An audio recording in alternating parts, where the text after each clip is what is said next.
Evening.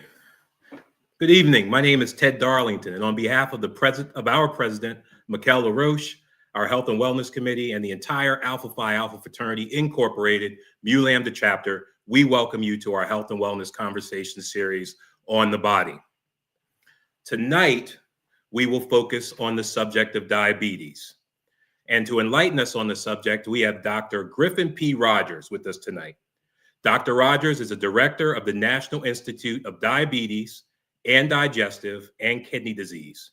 Dr. Rogers provides scientific leadership and manages a staff of more than 690 employees and a budget of over $2.3 billion. As a research investigator, Dr. Rogers is widely recognized for his contributions to the development of the first effective and now FDA-approved therapy for sickle cell anemia, and was a principal investigator in clinical trials to develop therapy for patients with sickle cell disease. Welcome and thank you for joining us, Dr. Rogers. Thank you. Thank you very much.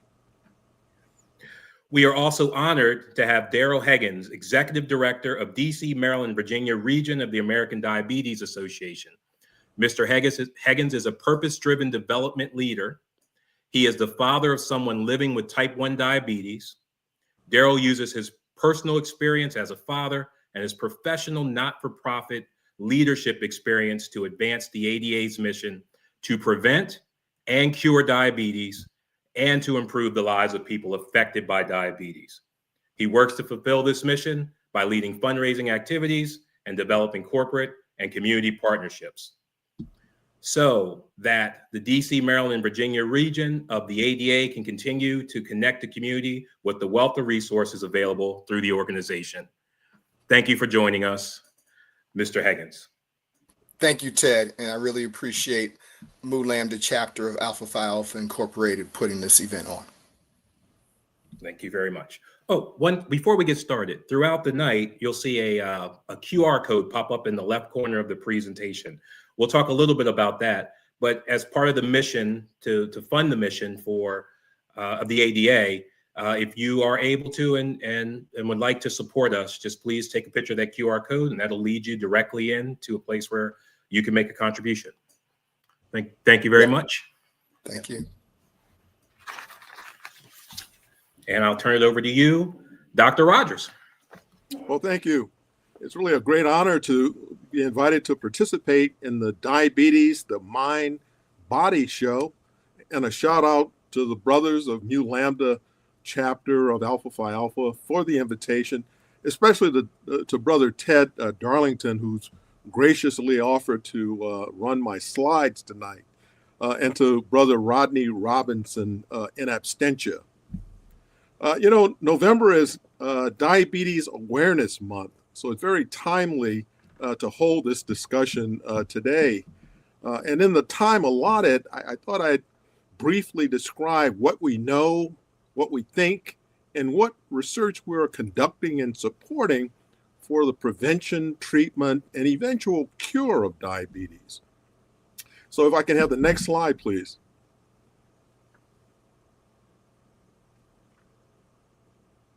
There we go. Well, as you may know, diabetes is a disease that occurs when the blood glucose, also known as the blood sugar, is too high. And in most cases, diabetes can be classified as three types. In type 1 diabetes, the immune system attacks and destroys the beta cells in the pancreas that are responsible for insulin production. And as you can see in the image in the left corner of this slide, people with type 1 diabetes, because these insulin producing cells are destroyed, they will need to administer insulin every day in order to survive.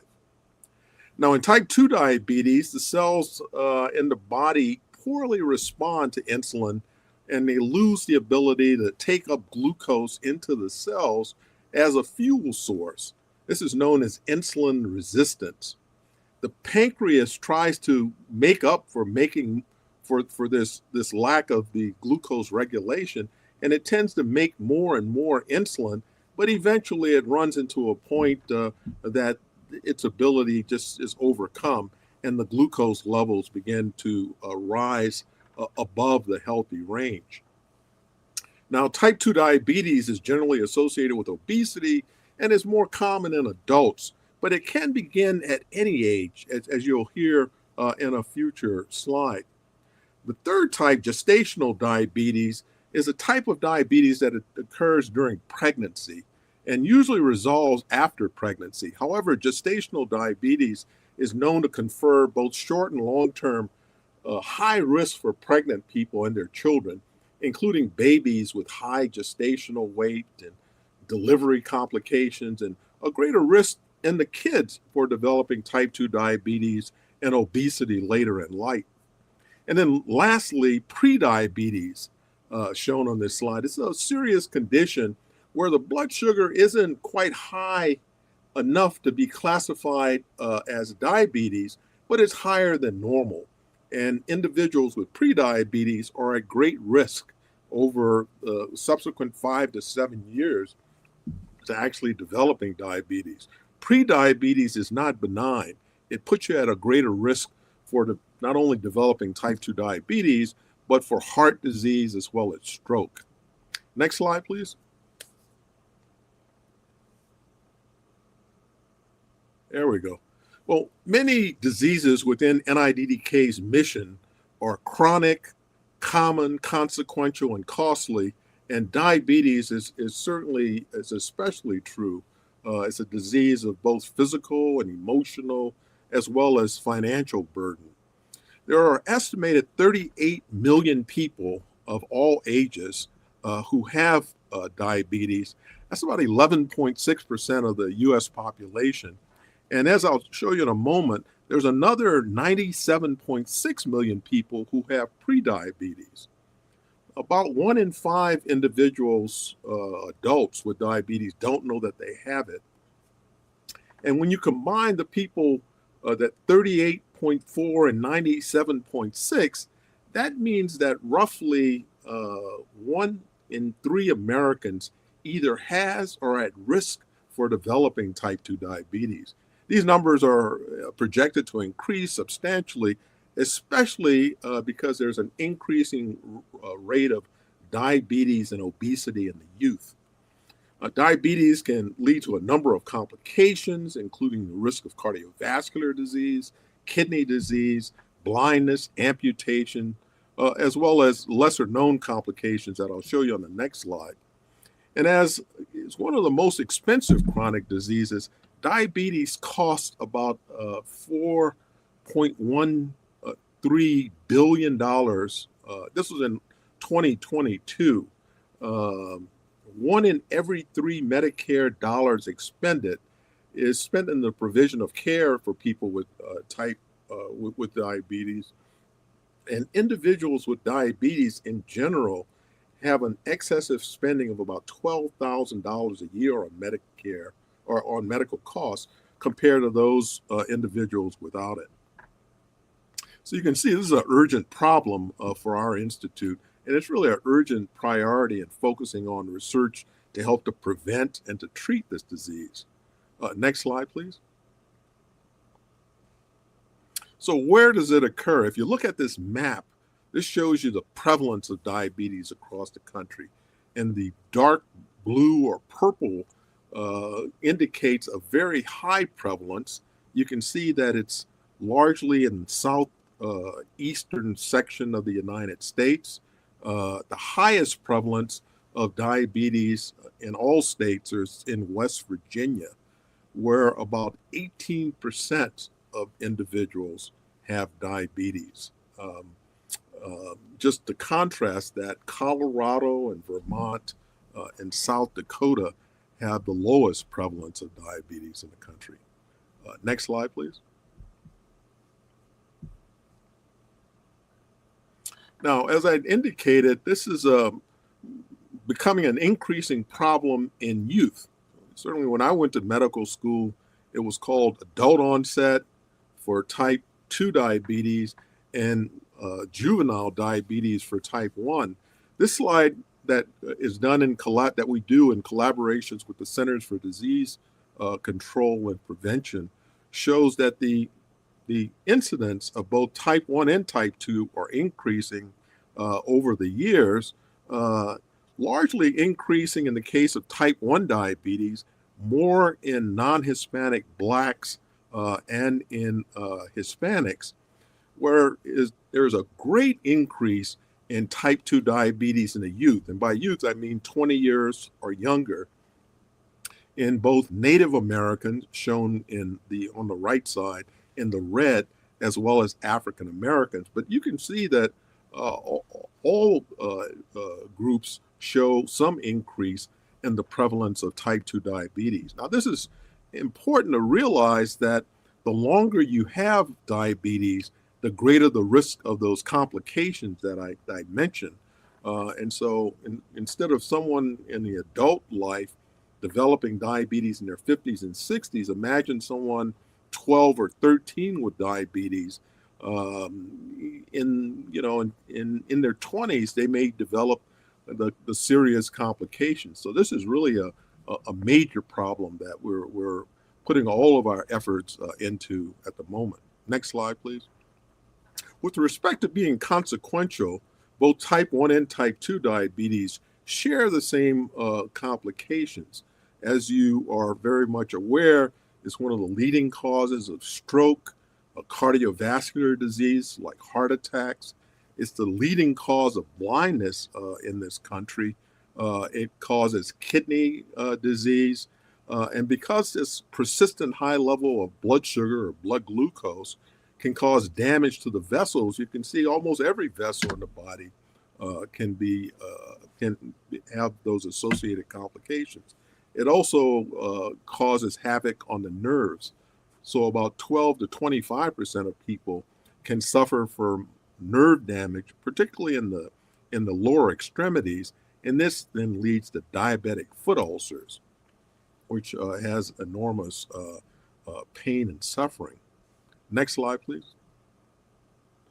Now, this slide just shows you that since the 1900s, there have been many therapies that have been advanced from 1900, in which at that moment, the only thing you could do for people diagnosed with diabetes is starvation diets or traditional medicines, for example, and then the introduction of insulin. And then largely in 1990 and beyond, there have been a series of medications that have become available. Many of these possible due to long-term basic research that my institute has supported. One I draw your attention to is metformin, introduced in 1995, which tends to be the first oral medicine that people are put on once they're diagnosed with diabetes. But you've also no doubt heard of other medications that seems to be in the news all the time. GLP-1 receptor agonists, which I'll tell you more about in a moment, and SGLT2 inhibitors. This is a good example. This is Jardiance, that has, not only can it lower your blood sugar, but it seems to have preventive effects in terms of reducing cardiovascular and kidney complications. Next slide, please. This slide, just highlights those GLP-1 homologs. You hear about this almost every day. The GLP-1 or anti-obesity medications, and again, the development of this and the introduction really results from decades of DK-supported research. GLP-1 is a peptide hormone that's secreted by the intestinal cells when it senses that there is food passing from the stomach into the intestines. They act on the pancreas by increasing insulin production and producing more cells that are going to be making insulin. It also works in the stomach by causing the stomach to decrease the emptying of food, so you get a sense that you're full and you don't want to eat anymore. It also has a direct effect in the brain, where it causes you to have a lack of an appetite, and it also has these improvements in cardiovascular protection effect. And so these GLP-1s are drugs that I think you're going to, not only is it effective for diabetes in people who have type 2, but it has dramatic effects on weight loss and the cardiovascular benefits. Next slide, please. This slide just kind of outlines, because of these numbers, the chronicity, the consequential nature of diabetes, it really shows the outline that people start off with normal blood glucose or blood sugar, but over time, in those who are predisposed genetically or with the environmental factors, can gradually develop prediabetes, then later type 2 diabetes, and then type 2 diabetes with the complications that we've highlighted. Everything in a government, when we do these large studies, usually has an acronym. And if you look on the top there, Discovery, Rise, and Today are studies that have or are currently focusing on type 2 diabetes in youth and adolescents.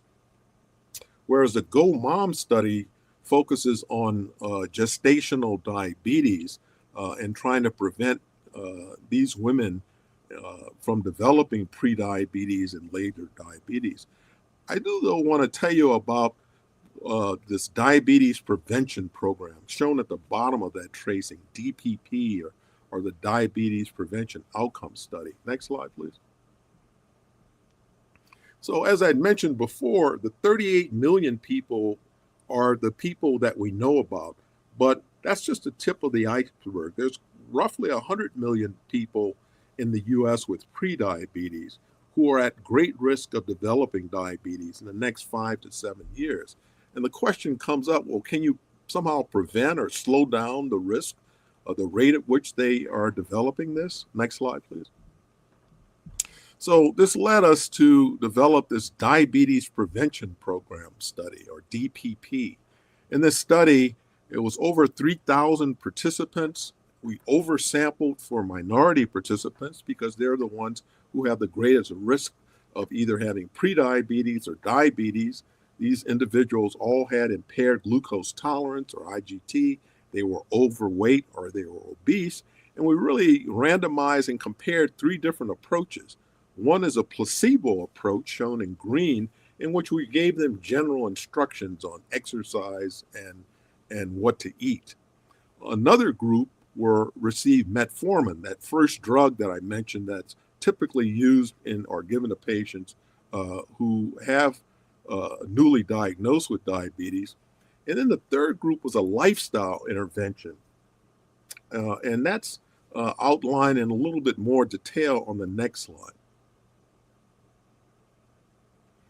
In the lifestyle intervention, this was an intensive behavioral modification program with the following goals: to lose about 7% of their weight through certain types of diet, and then to get in about 150 minutes per week of physical activity, generally 30 minutes a day, 5 days a week.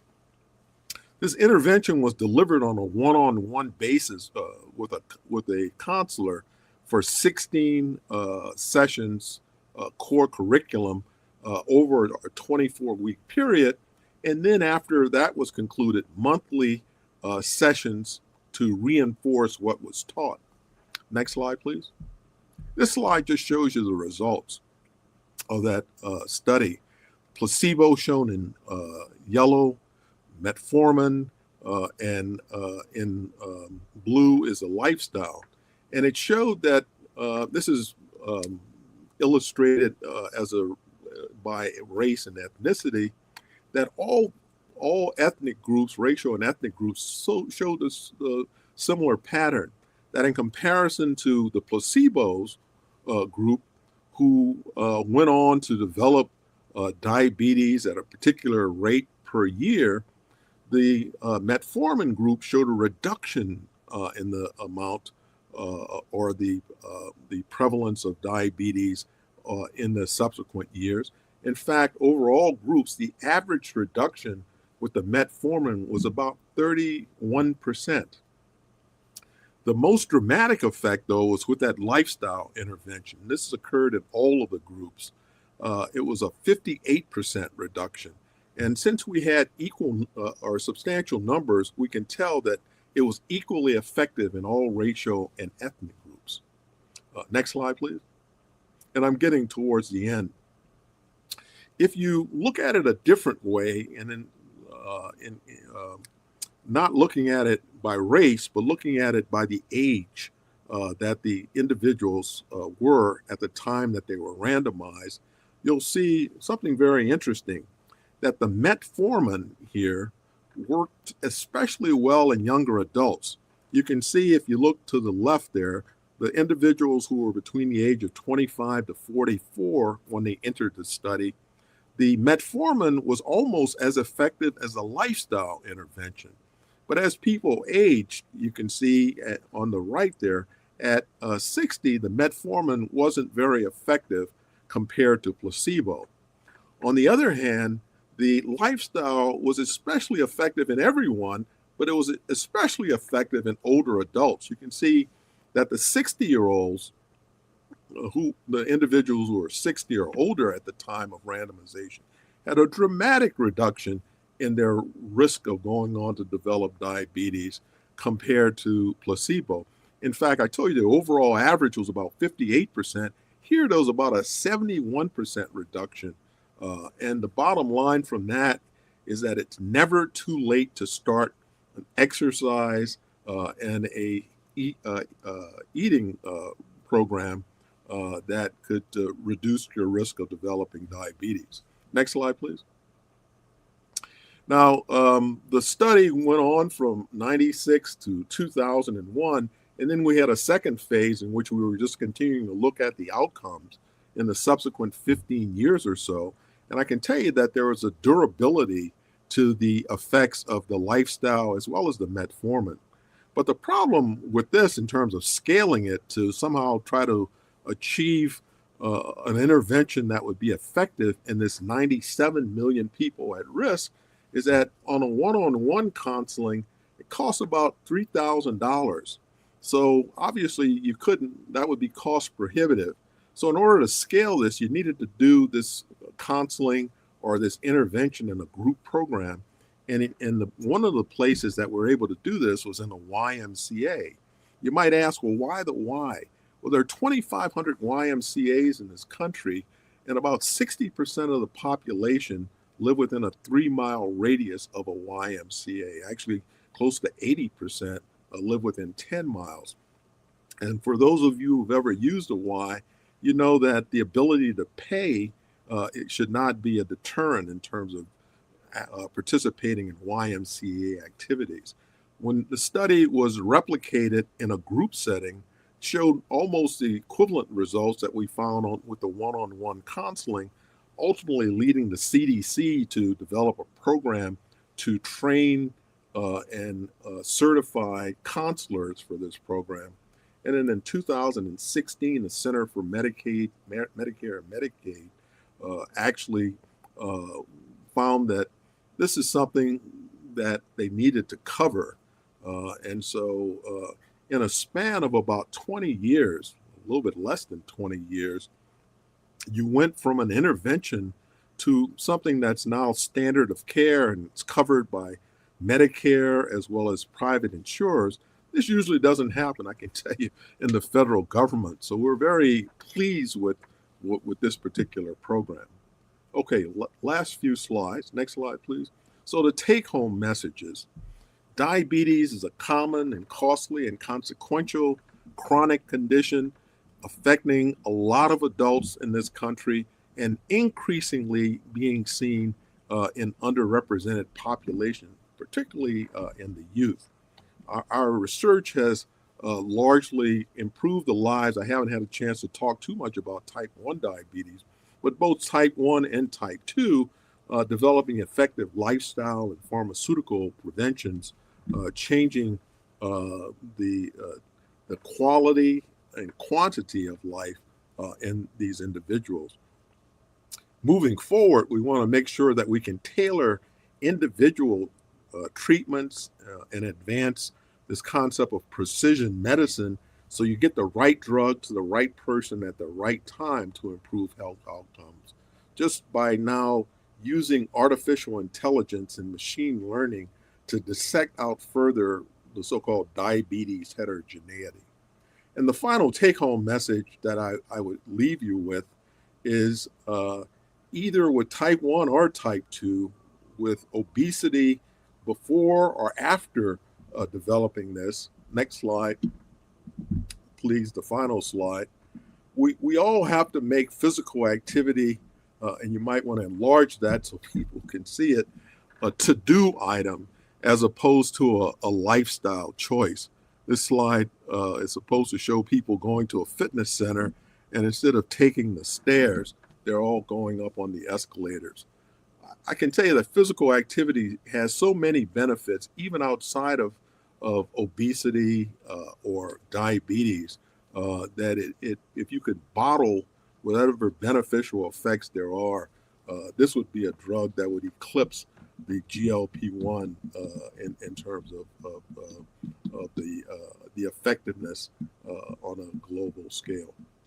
So with that, I want to thank you again for at least hearing this portion of it, and then I look forward to a fairly vigorous discussion.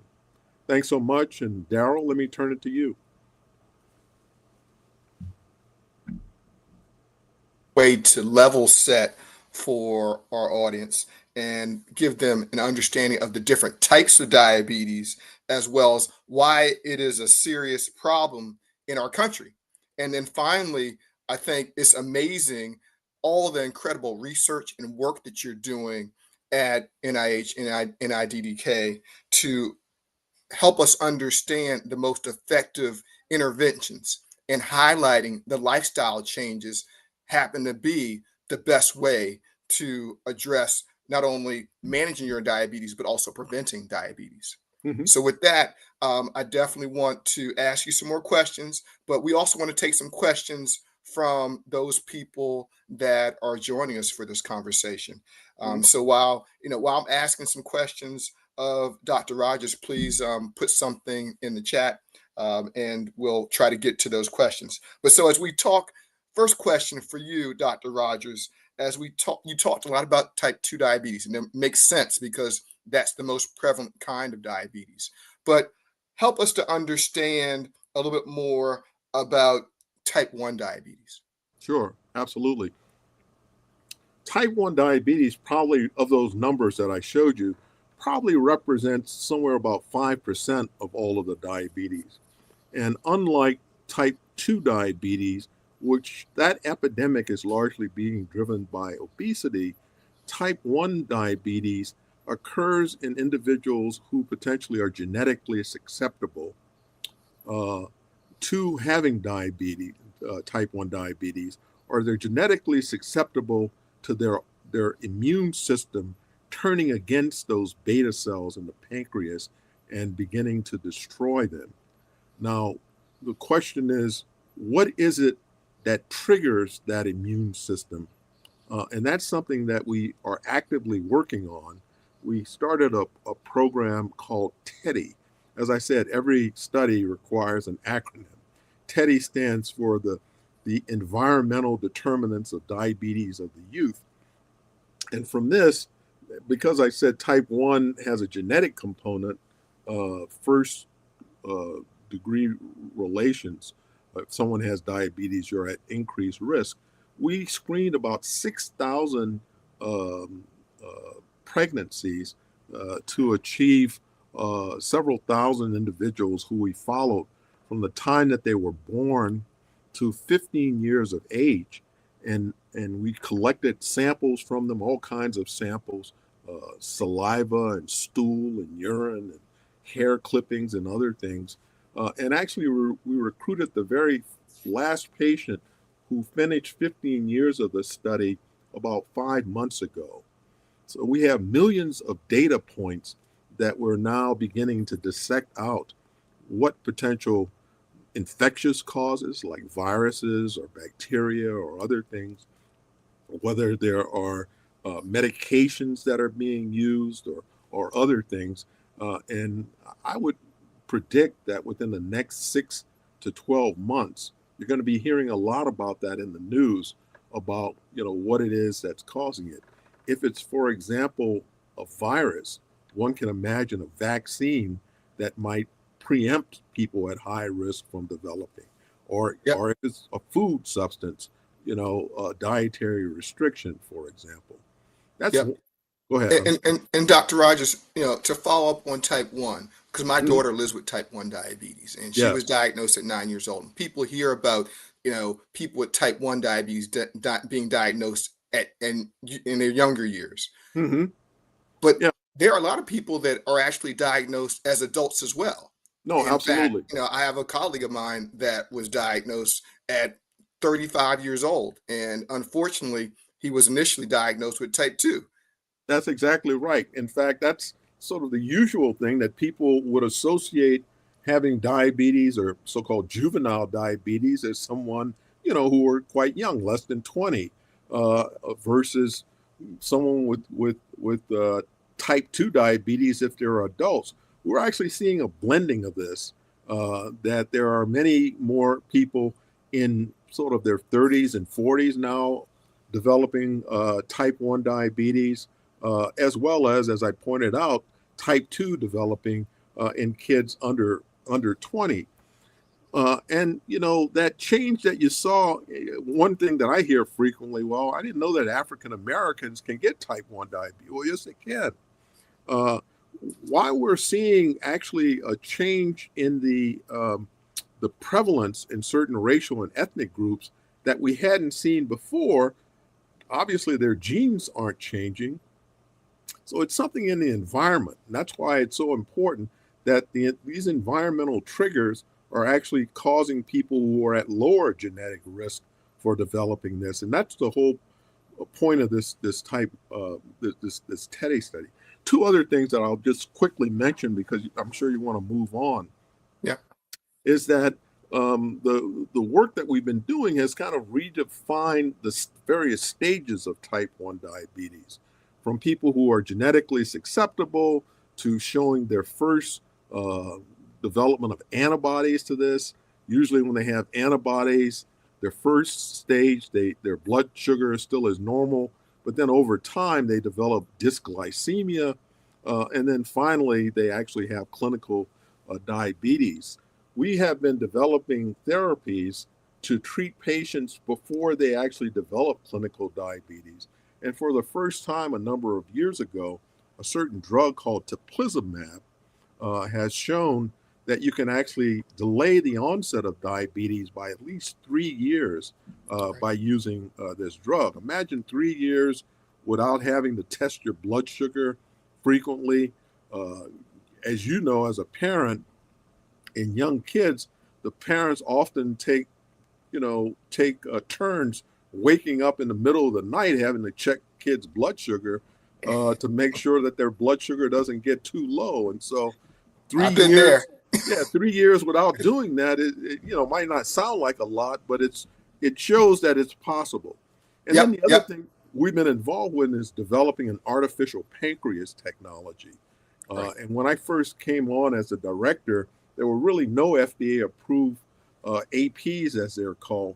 Now there are actually 5 that have FDA approval, and there are a number of 2 or 3 in the market pending FDA approval. So we've moved, that curve. And people who manage their disease with an artificial pancreas, which really simulates what the pancreas does, we're seeing a substantial delay in some of these microvascular complications that I showed on one of those. Yep. Congratulations on that work. That's phenomenal work, and the reason why the ADA certainly partnered with you on some of those innovations. Absolutely. So, want to get to one of the questions that are coming from the audience, and that is, what are the lifestyle changes that make the biggest difference? So, you talked about lifestyle interventions. This person wants to know if they had to make one change, like what would that be? Sure. Well, unfortunately, it's usually not just one. So now let's just sort of revert back to type 2, the more common form of this. And I think, what we try to stress is know your ABCs. Again, I'm sort of, everything is acronyms. So the A stands for your hemoglobin A1C. And as opposed to just the standard blood sugar measurement that you can take, which is a point in time what your blood sugar or blood glucose level is. The A1C measures what your average blood sugar is in the previous 3 months. So it gives a better average of where you are, how good of control you are. And for most people, you want to have a value less than 7%. The B stands for blood pressure, because in addition to the persistent high levels of blood sugar causing damage to the blood vessels, having high blood pressure, which frequently exists in older people who have diabetes, can accelerate those changes to the blood vessels, especially the small blood vessels. And then the C, the third part of that, the ABCs, the C stands for cholesterol. And having high levels of total cholesterol and the so-called bad cholesterol, LDL cholesterol, can further complicate the vessel damage and lead to blindness and kidney disease and heart disease. So if you were to manage it, every time you go to see your healthcare provider, ask them, what is your A1C, what's your ABCs, and what do you need to change to get those into goals that you should set, with your healthcare provider. Yeah, that's a great reminder, the ABCs. I mean, for me, I went into my primary care physician a couple years ago, or actually a few years ago, for my physical, and they didn't check for my A1C. And I was appalled. And I came back to them and I said, you can't make that decision for me. So I'll say this because I think it's important for the audience to also realize it's important for you to advocate for yourself. Not only that you know your numbers and your ABCs, but also that you advocate for yourself. Because if you don't, you can't trust that, again, doctors are human too, right? So we have to give them some grace. But it's important for you to know your numbers and advocate for yourself. So I want to get to this next question. And it says that you mentioned that more than 1 in 3 adults have prediabetes, yet many are unaware. From your perspective, what are the systemic barriers preventing early detection and intervention? So, the same risk factors that exist for diabetes exist for prediabetes. That is age. People over 40 generally are at greater risk for having prediabetes. People who are overweight or obese tend to be at greater risk for developing prediabetes. Certain racial and ethnic groups like African Americans, Hispanics, Asian, Native Americans are at greater risk. If you have a first-degree relative with diabetes, so-called diabetes runs in your family. And by the way, your risk is increased if your mother has diabetes compared to your father if your father has diabetes. And largely, most of that is explained by this phenomenon that I mentioned, that if your mother develops gestational diabetes, that kid that is born during that pregnancy has a greater risk of becoming obese and developing diabetes compared to their sibling, for example, who was born from the same mother who didn't have gestational diabetes during that pregnancy. So that's another risk factor, having gestational diabetes. So obviously some of those things you can change. You can't change your racial and ethnic group. You obviously can't change your age. A lot of people wish they could. But you can change how much physical activity you get. You can, develop a sort of a eating plan that would lower some of those risk factors, as well as some of those numbers that I mentioned, A1C, blood pressure, as well as your cholesterol. So before we get to this other question from the audience, I have to ask you, because this is something you just touched upon about like seeking a health plan or maybe a nutrition plan from someone. Who should be on my healthcare plan team? Like, it's not just a nutritionist, but who are the other specialists that should be a part of taking care of you if you're living with diabetes, or even if you're living with prediabetes and you want to make sure that you slow down the process? Sure. Well, the other people are important, but as you just indicated, you got to advocate for yourself. So you're the leader of the team, and make sure when you go in, on your regular visit, to make sure that you tick off a list of things that you'd like to know. What's my A1Cs? Do you think you should my eyes be tested because I have diabetes now for the last 5 or 7 years, and I understand that diabetes is a leading cause of blindness. So shouldn't I be seen by an ophthalmologist or an optometrist or someone in the in that space? That person should be on your list. A dietitian, again, someone who can recommend what a sensible and realistic eating plan for you would be. A nutritionist or a dietitian, for example, an internist or a good internist or a heart specialist, because that's the leading cause of death, for example, is heart disease Yep. in patients. So, And I'm going to throw one out for you, Dr. Rogers, that actually helps me as a caregiver, and that's a therapist. Because I absolutely. don't think people understand the psychological challenge, not only living with diabetes, also being a caregiver to someone living with diabetes, whether it's your child or it's your parent. No, absolutely. And in fact, I mentioned, when I showed those complications, but I should have stressed this a little bit more. People are used to those kind of organ complications, the eyes, the kidneys, the heart. But, if you have diabetes, you double your risk of deafness. You double your risk of depression, and you double your risk of dementia. And the depression in particular, or feeling sad, it's actually a two-way street. If you have diabetes, you double your risk of developing depression. But if you have depression, either because of the medications you take or other unexplained, you double your risk of developing diabetes. It actually goes both ways. So actually having a therapist or a counselor is extremely important because we all have, changes over time. This is a lot to manage. And I'm glad you brought that up. That's extremely important. Yep. So let's take this next question from the audience, and I'm going to let it roll so I can read it. Okay. So how do you view the role of technology in closing or potentially widening the equity gap in people living with diabetes care or in diabetes care? That's a very good question. In fact, you hear every day about people now relying upon the internet and large language models like Chat GPT to sort of diagnose their problems. The problem is that those models can only provide information based upon its review of the existing literature. And so this is the reason why it's so important that underrepresented people should participate where possible in clinical studies.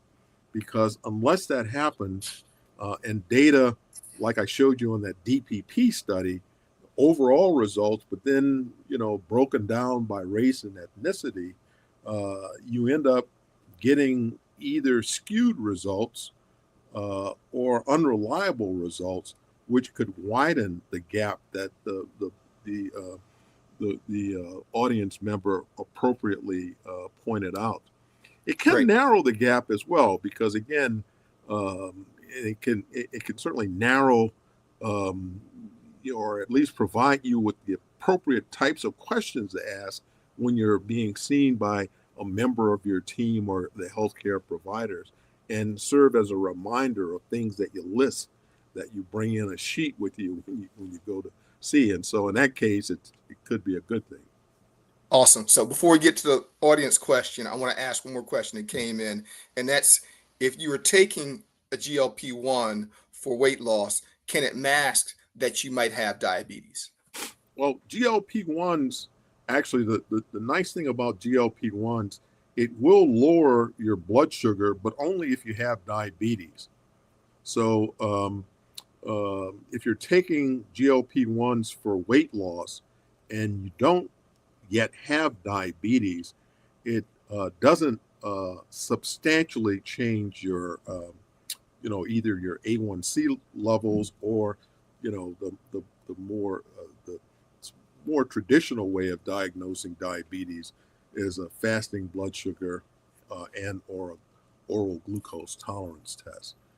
Okay, I want to ask this one more question from the audience, and then I have another question for you. That's my own question. And the question from the audience is, how can the public health and medical care arenas be better coordinated in diabetic prevention, treatment, and management?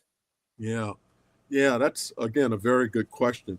There are centers that specialize in this to make sure that the person on their visit, whether it's annually or twice a year, or for people who are having, more complications, may need to be seen, quarterly.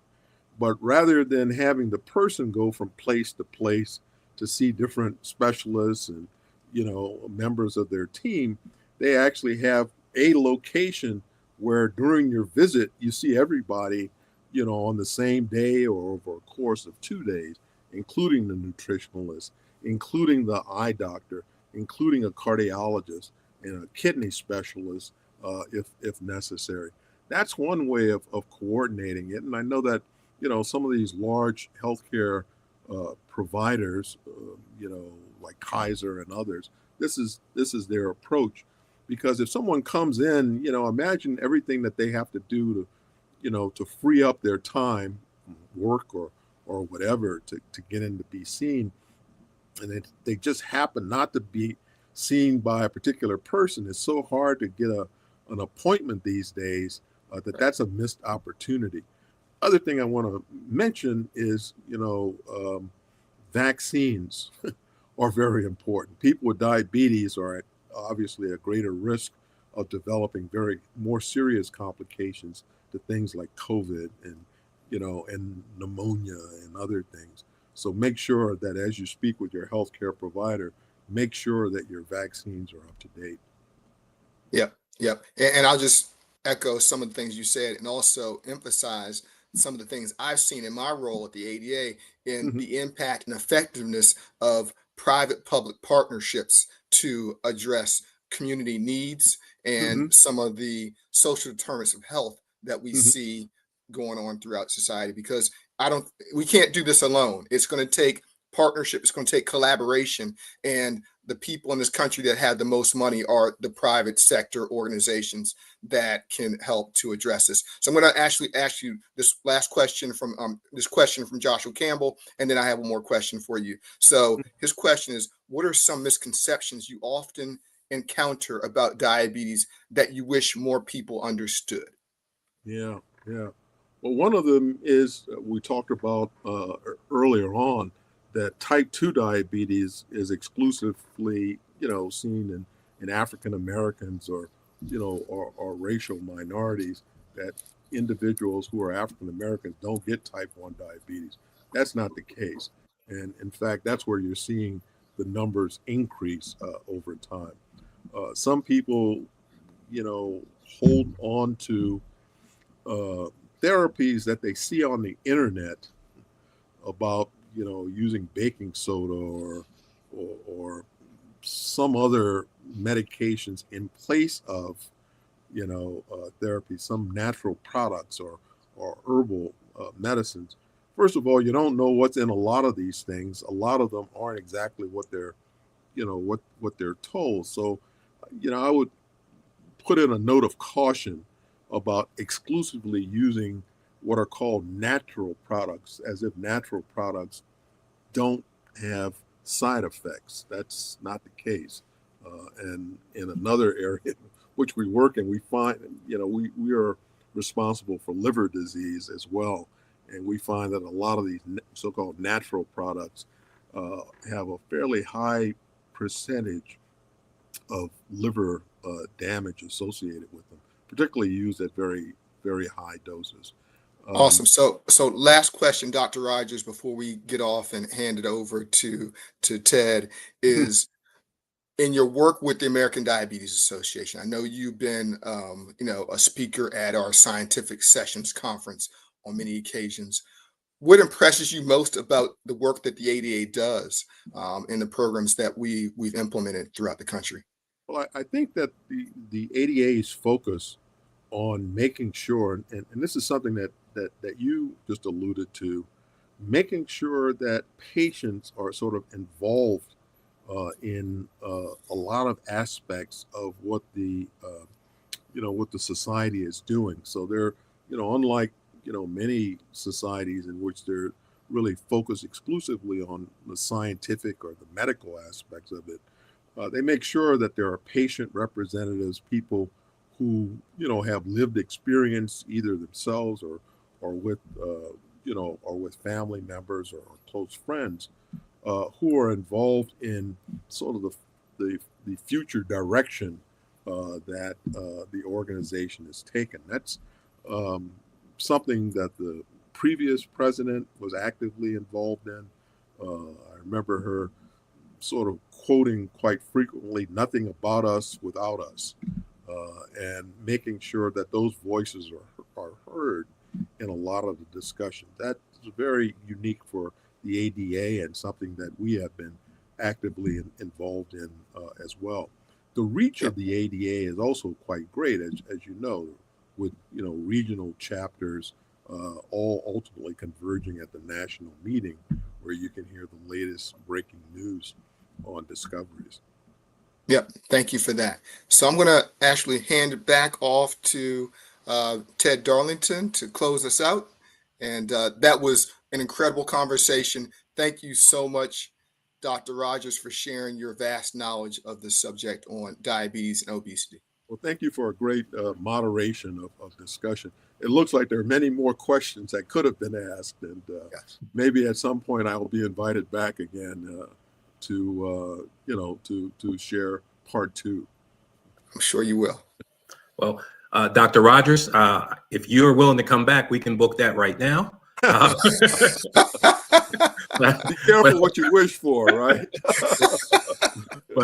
But I want to thank you both for taking the time to join us and to educate our community on diabetes, because I doubt there are anybody that has not been affected by this in some way, either through their family member or through their personal experience. So I really appreciate your time.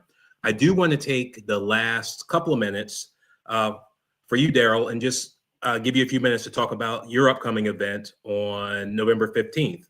Yes. There's another opportunity to learn more about diabetes, so forth. So I want to give you the last couple minutes to bring that up. Thank you. So for your audience members that reside in the DC metropolitan area, we are going to host an event this coming Saturday at Kingdom Fellowship AME Church in Calverton, Maryland. It will start at 9:30. We'll have registration start at 8:30, but the program will actually start at 9:30. And it is no cost. It's a free event. And let me say, by the way, the statistic is in the area that there are over 5 million people in the DMV region living with diabetes or prediabetes. And right now, we have approximately 200 people registered for this event. I think there need to be 500 plus people at this event because this crisis is so serious. But we have panelists. One of the people that report to Dr. Rogers, Dr. Stephanie Chung, will be on the panel to talk about diabetes and obesity. We also have Dr. Etang from Kaiser Permanente, and this panel discussion will be moderated by Cheryl Jackson of Praise FM on Urban One Radio. I want to make sure that you guys realize we're also going to have breakout sessions, one on caring for the caregiver and another one that will be talking about addressing the needs of diverse communities. But this will be a lot of fun. There'll be a health fair, screenings, things like that. And this can be a great event for people to come to, learn more, and walk away enlightened and hopefully empowered. So please attend. You can walk up if you don't want to register using the QR code. You can also walk up. And we'll register you right on site. Last thing I'll say is if you appreciate this conversation and what the ADA is doing, please donate. Please use the QR code in the left upper left-hand corner of this the screen to donate, because we need the funding to fuel the research, the advocacy, the education, and things like this that we're doing to create community connection and allow people like Dr. Rogers to talk about their stories of research, but also allow people to share their own stories, because stories are super powerful. And that's where we get people to come out to our walks and share their stories with one another to encourage one another. So I'll stop there. I could talk all day, but thank you so much for the opportunity to speak with your audience, Ted, and share about the incredible work that Dr. Rogers is doing, as well as the ADA. And thank you. We appreciate you taking the time for this conversation. It's very important. And we've got a lot of great comments about people who said this was timely and they really needed to hear that at this moment. So thank you again. And we will close out, and please please follow all of our social media sites for upcoming conversations about health in the near future. Thank you. Thank you.